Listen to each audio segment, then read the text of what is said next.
పేదల మన్ననలు పొంది ఆ జిల్లా రాజకీయాల్లో ఓ వెలుగు వెలుగుతోన్న ఆయనకు సొంత పార్టీలోని కొందరు చేష్టలు చీటు తెస్తున్నాయట. ఇంతకీ అన్నా అంటే నేనున్నా అంటూ ముందుండే నాయకుడి ప్రతిష్టను చెడగొడుతోంది ఎవరు?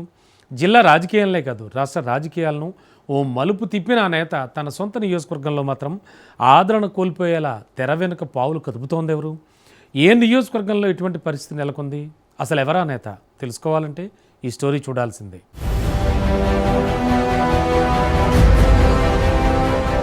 పొంగులేటి శ్రీనివాసరెడ్డి ఖమ్మం జిల్లాలో బలమైన ప్రజాదరణతో ఎదిగిన నాయకుడిగా గుర్తింపు పొందారు. గత దశాబ్దంలో రాష్ట్ర రాజకీయాల్లో కీలక పాత్ర పోషిస్తూ ఎంపీగా, తర్వాత కాంగ్రెస్లో చేరి పాలేరు ఎమ్మెల్యేగా భారీ మెజారిటీతో గెలిచారు.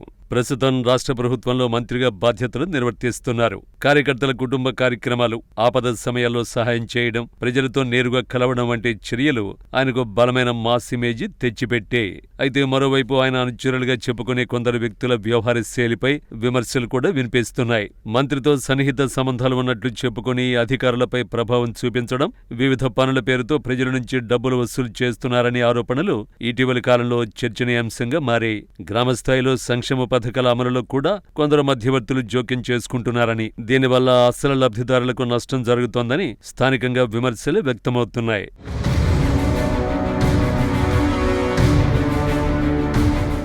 ఉమ్మడి ఖమ్మం జిల్లాలో సీనన్నా అంటే నేనున్నా అంటూ ఆపన్నహస్తం అందించే మంత్రి పొంగులేటి శ్రీనివాసరెడ్డికి ఇబ్బందులు తప్పడం లేదా? జిల్లా రాజకీయాల్లో తనదైన ముద్ర వేసి గత 10 ఏళ్లలోనే రాష్ట్ర రాజకీయాల్లో కీలక నేతగా ఎదిగారు పొంగులేటి.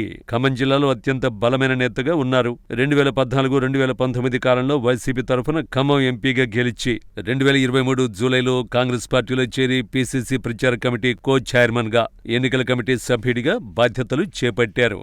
2023 అసెంబ్లీ ఎన్నికల్లో పాలేరు నియోజకవర్గం నుండి కాంగ్రెస్ పార్టీ తరఫున ఎమ్మెల్యేగా భారీ మెజారిటీతో గెలుపొందారు. ఖమ్మం జిల్లాలో కాంగ్రెస్ అభ్యర్థుల గెలుపులో కీలక పాత్ర పోషించి ఆ జిల్లాలో పార్టీ విజయానికి అండగా నిలిచారు. ప్రస్తుతం ఆయన కాంగ్రెస్ ప్రభుత్వంలో కీలక మంత్రిగా బాధ్యతలు నిర్వహిస్తున్నారు.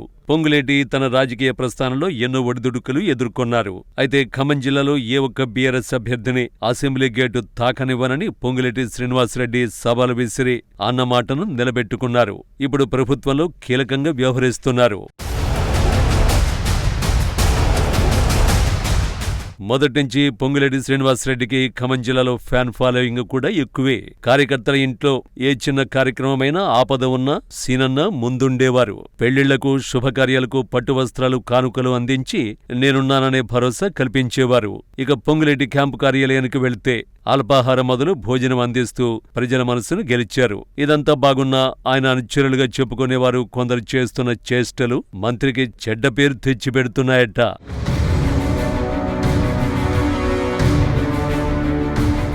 మంత్రి పొంగులేటి ప్రభుత్వంలో కీలకంగా ఉండడం, రాష్ట్ర వ్యాప్త పర్యటనలతో అటు ప్రజలను నేరుగా కలిసే అవకాశాలు చాలా తగ్గాయి. దీంతో పొంగులేటి సమయం దొరికినప్పుడల్లా ముఖ్య నాయకులతో సమావేశమై సెగ్మెంట్ వివరాలు, సమస్యలు తెలుసుకుని పరిష్కారం దిశగా అడుగులు వేస్తున్నారు. కానీ కొందరు ఇదే అదనుగా భావించి తాము మంత్రితో నేరుగా మాట్లాడతాం, పనులు కూడా చేస్తామని, మంత్రితో ఏ పనున్నా తమతోనే అవుతుందనే భావనను వారు ప్రజల్లోకి తెస్తున్నారట. మరి ఓ గ్యాంగ్ మాత్రం నియోజకవర్గంలో మంత్రి పొంగులేటి ప్రోగ్రాం ఉందంటే చాలు మంత్రితో ఫోటోలకు పోజులిస్తూ తాము పొంగులేటికి చాలా దగ్గరంటూ అధికారులను, ప్రజలను నమ్మిస్తున్నారట. అంతటితో ఆగకుండా రెవెన్యూ, తగాదాలు, సెటిల్మెంట్లు, సమస్యలు పరిష్కరిస్తామంటూ సామాన్యులను టార్గెట్ చేస్తూ డబ్బులు దండుకుంటున్నారనే టాక్ వినిపిస్తోంది. ఇక తమ పనులు కాక బాధితులు నానాయాతన పడుతున్నారట. అందుకు ఉదాహరణే ఇటీవల రెవెన్యూ శాఖలో రైతులకు పాస్బుక్స్ ఇప్పిస్తామని కూసుమంచి మండలంలో కోట్లలో వసూలు చేసినట్లు కొందరిపై ఫిర్యాదులు రాగా కేసులు కూడా నమోదయ్యాయి.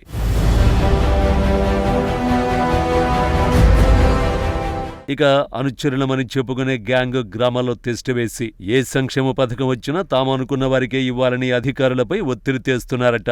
దీంతో క్షేత్రస్థాయిలో మంత్రిపై ఉన్న పాజిటివిటీ క్రమంగా తగ్గుతోందట. ఎన్నికల ముందు నుంచి ప్రత్యేక టీం ద్వారా ఎప్పటికప్పుడు సర్వేలు చేయిస్తూ నియోజకవర్గంలో తన గ్రాఫ్ ఎలా ఉందనే అనాలిసిస్ సహితం మంత్రి వద్ద ఉన్న గ్రాఫ్ తగ్గిపోవడానికి ప్రధాన కారణం మాత్రం సెకండ్ కేటగిరీలో ఉన్న ఆ పార్టీ చోటామోటా నాయకులేనట. మంత్రి ప్రతిష్టను తగ్గిస్తున్న వారిపై క్రమశిక్షణ చర్యలు ఉంటాయా అంటే అది కూడా చెప్పలేని పరిస్థితుల్లోనే ఉందట. ఇప్పటికే అధికార కాంగ్రెస్ పార్టీలో పాత కొత్త నేతల మధ్య పోరుకు తోడు అనుచరులుగా చెప్పుకొని తిరిగే కొందరు నేతల వల్లే పొంగులేటి చరిష్మా తగ్గుతోందట. ఇది తెలిసే మంత్రి పొంగులేటి ప్రజా దర్బార్ పేరుతో నియోజకవర్గ వ్యాప్తంగా ప్రజలను నేరుగా కలుస్తున్నారనే టాక్ ఉంది.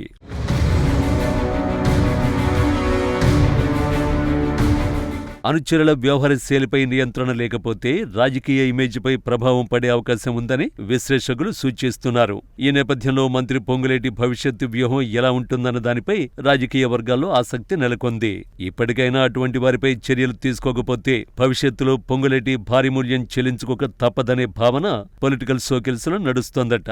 కొందరు అనుచరుల పోకడలు జనాల్లో పొంగులేటి ప్రతిష్ట మసకబారేలా చేస్తున్నాయట. మరి దీనిపై మంత్రి పొంగులేటి ఎటువంటి చర్యలు తీసుకుంటారో వేచి చూడాల్సిందే.